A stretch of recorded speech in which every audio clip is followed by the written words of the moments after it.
હર મહાદેવ. આજનો વિષય છે ચંદ્રની મહાદશામાં બુધનું અંતર કેવું ફળ આપે. તો જન્મ કુંડળીની અંદર સૌથી પહેલું સ્થાન, ચોથું સ્થાન, સાતમા સ્થાન, 10મા સ્થાનની અંદર બેઠેલો બુધ જાતકને સારું ફળ આપે છે અને 5મા, 9મા અને એકાદશ ભાવની અંદર રહેલો બુધ પણ સારું ફળ આપે છે.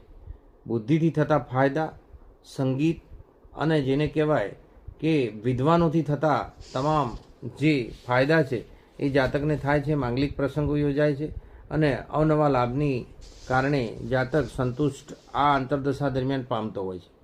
પરંતુ બીજા અથવા સાતમા ભાવની અંદર જ્યારે બેઠેલો બુધ હોય ત્યારે લાંબી માંદગી આ અંતરદશા દરમિયાન જાતકને આપે છે અને એમાંથી નીકળવા માટેના રસ્તા તરીકે જો આપણે જોઈએ તો વિષ્ણુ ભગવાનનું શરણું લેવું જોઈએ.